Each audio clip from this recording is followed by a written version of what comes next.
Hay algo que se está propagando dentro de China, algo que los funcionarios del Partido Comunista llevan meses intentando esconder, pero ya no pueden, porque lo que comenzó como una grieta pequeña en su economía, se convirtió en una fractura que amenaza con devorarlo todo. Y lo más perturbador no es la velocidad a la que está creciendo.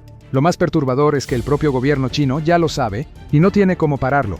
Si esta es la primera vez que ves este canal, suscríbete ahorita, porque aquí analizamos lo que los grandes medios no te cuentan sobre los conflictos militares y las potencias que mueven el mundo.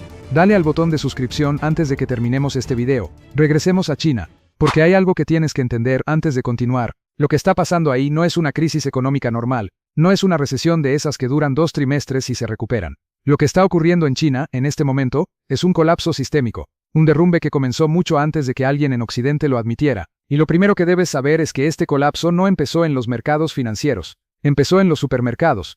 A finales del año pasado, algo muy extraño estaba ocurriendo en los mercados, en las fábricas y en las cuentas bancarias de los ciudadanos chinos ordinarios. Los precios estaban cayendo, no disminuyendo lentamente, cayendo. Durante más de 3 años seguidos, los precios al mayoreo habían estado en números negativos. Los precios al consumidor apenas se movían, y en varios meses consecutivos, simplemente bajaban. En una economía sana, los precios suben. La inflación puede ser molesta, pero es una señal de que la gente está gastando, los negocios están contratando, el dinero se está moviendo. Pero China está atrapada en lo contrario. Y eso, en economía, tiene nombre, deflación. Y la deflación es una pesadilla. ¿Por qué? Porque cuando los precios caen, la gente deja de comprar. ¿Para qué comprar hoy si mañana va a estar más barato? Entonces esperan. Y esperan. Las empresas ven que sus ventas se desploman. Bajan más sus precios para mover mercancía. Eso empeora la deflación. Después recortan empleos. Esos trabajadores dejan de gastar. Los precios bajan todavía más. Es una espiral de muerte económica. Los economistas chinos ya tienen un nombre para esto, recesión de balance. Familias y empresas tan enterradas en deudas, tan paralizadas por el miedo al futuro, que se niegan a gastar sin importar qué tan baratas estén las cosas. No es precaución, es parálisis total. El gobierno chino lo intentó todo. Bajó tasas de interés, inyectó dinero a los bancos, anunció paquetes de estímulo tras paquete de estímulo. Nada funcionó. Porque el manual que convirtió a China en una superpotencia económica ya está muerto. Pero espera, porque esto es apenas la superficie. Lo que viene ahora es donde la situación se pone verdaderamente aterradora. China tiene una palabra nueva para describir lo que está destruyendo su economía por dentro. La llaman involución. Suena académica. No lo es. La involución es cuando un sistema entero comienza a devorarse a sí mismo. Cuando empresas, sectores, industrias enteras, quedan atrapadas en una carrera hacia el fondo, metiendo más recursos, bajando precios, destruyéndose unas a otras por pedazos cada vez más pequeños de un mercado que se encoge.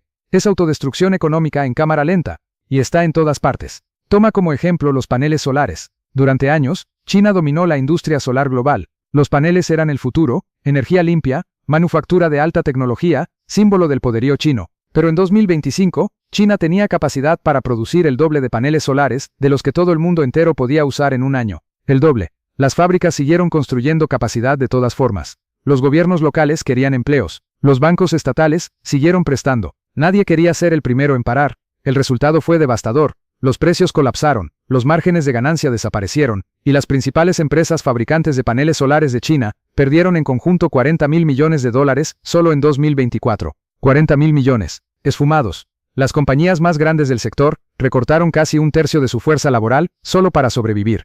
Ciudades enteras construidas alrededor de estas fábricas vieron sus economías desmoronarse. Trabajadores que habían cruzado provincias enteras para conseguir esos empleos quedaron varados sin nada. Se suponía que eso era una industria insignia de China. Terminó siendo una carnicería. Y los paneles solares son solo el principio. El acero, el cemento, los autos eléctricos, las baterías, los semiconductores avanzados. Todos sufren la misma enfermedad, demasiada capacidad, muy pocos compradores, empresas mantenidas vivas únicamente por el soporte artificial del Estado. Son empresas zombie. Muertas en términos de rentabilidad, pero seguidas caminando gracias a deudas interminables de los bancos estatales. Y aquí viene la parte que nadie te está contando. Esos bancos estatales están usando los ahorros de vida de cientos de millones de familias chinas para mantener vivas a estas empresas que ya no tienen futuro. El dinero de la gente común, financiando cadáveres corporativos. Pero si crees que la involución industrial es grave, espera a escuchar lo que pasó con el mercado inmobiliario. Porque esto es donde el colapso se vuelve personal para cada chino. Durante más de 20 años, el mercado inmobiliario fue el motor de todo en China. Los gobiernos locales vendían tierra a los desarrolladores. Los desarrolladores construían torres. Las familias compraban departamentos, muchas veces varios, como inversión. Los bancos se llenaban de hipotecas. En su punto más alto, el sector inmobiliario representaba casi el 30% de toda la economía china. El mantra era simple: los precios de las casas solo suben. El gobierno nunca va a dejar que caigan. Y después cayeron. Lo que comenzó como una deflación lenta en 2023, se convirtió en caída libre para 2024. Los grandes desarrolladores comenzaron a incumplir sus deudas uno tras otro. Evergrande, Country Garden, Sunac, Greenland, nombres que en algún momento simbolizaban el auge urbano chino, se convirtieron en sinónimos de desastre financiero. Los acreedores, es decir, las personas e instituciones que les prestaron dinero a estas empresas, estaban siendo forzados a aceptar pérdidas de 50, 70, hasta 80% o más. Si te debían 100 millones, con suerte recuperabas 20, quizás 10, quizás menos. Aquí el ejemplo más brutal. En 2023, una empresa llamada Sifi comprometió su participación en un enorme proyecto residencial en Chongqing como garantía para sus bonos.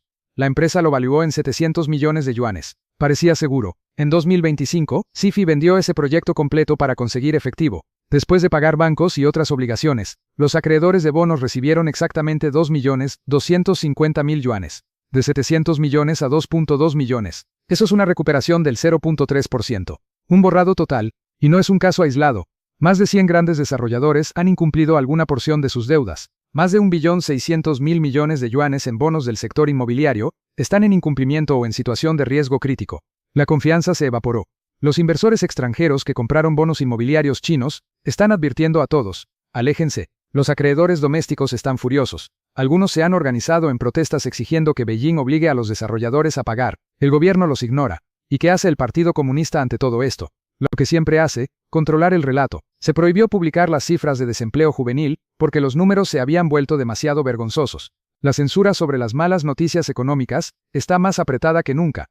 Y al mismo tiempo, Beijing ofrece pequeños estímulos, repartición de efectivo en algunas ciudades, subsidios para compradores de autos eléctricos, apoyo a startups, curitas sobre una herida abierta que necesita cirugía mayor. Pero aquí está la trampa en la que está metido el partido. No puede dejar que las empresas zombie mueran, porque eso significa desempleo masivo, trabajadores enojados, inestabilidad social, pero tampoco puede mantenerlas vivas indefinidamente sin que el sistema entero colapse bajo el peso de tanta deuda improductiva. De cualquier manera, China pierde. Y hay algo más que nadie está hablando abiertamente.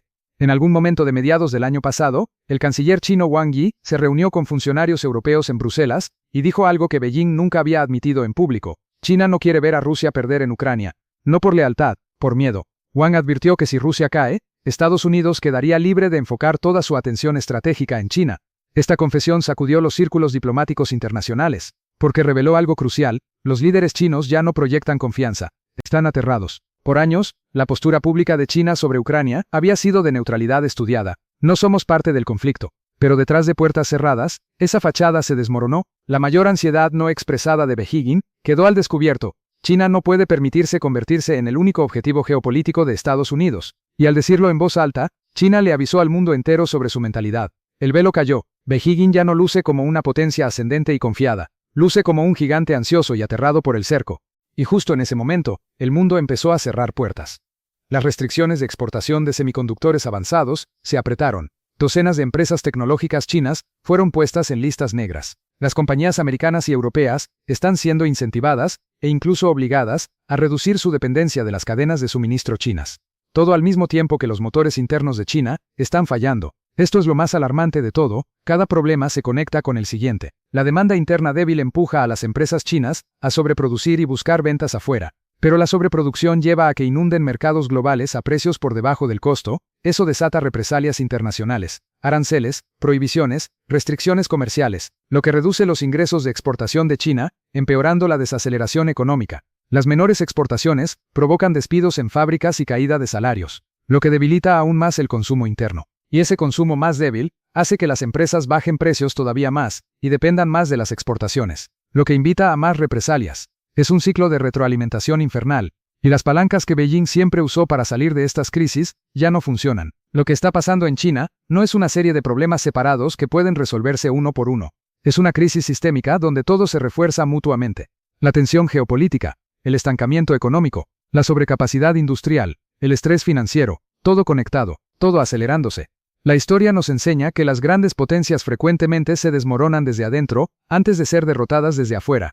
El imperio Qing no cayó solo por las armas extranjeras, sino por las rebeliones internas y la quiebra fiscal. La Unión Soviética se desintegró cuando su propio pueblo perdió la fe en un sistema estancado. Si China no puede rejuvenecer su modelo y restaurar la confianza, tanto interna como externamente, podría enfrentar un destino similar, no un colapso instantáneo, sino un desenredamiento lento, complejo, con réplicas que se sentirían en todo el mundo. Esa confesión de miedo estratégico pronunciada en Bruselas puede marcar el inicio de ese proceso, el momento en que China reconoció, aunque sea en privado, que las fuerzas que se acumulan en su contra ya no pueden contenerse con los métodos de siempre. ¿Y qué sigue? ¿Puede el Partido Comunista realmente ejecutar las reformas que necesita sin desestabilizar el sistema que le da el poder? Esa es la pregunta que nadie en Beijing quiere responder, y es exactamente el tema que vamos a analizar en el próximo video. Si este análisis te abrió los ojos, dale like y compártelo, que llegue a más gente de habla hispana que necesita entender lo que está pasando en la segunda economía del mundo. Y si todavía no te has suscrito, este es el momento. Porque lo que viene en los próximos meses sobre China va a cambiar muchas conversaciones. Aquí te lo vamos a explicar antes de que sea noticia en todos lados. Nos vemos en el siguiente video.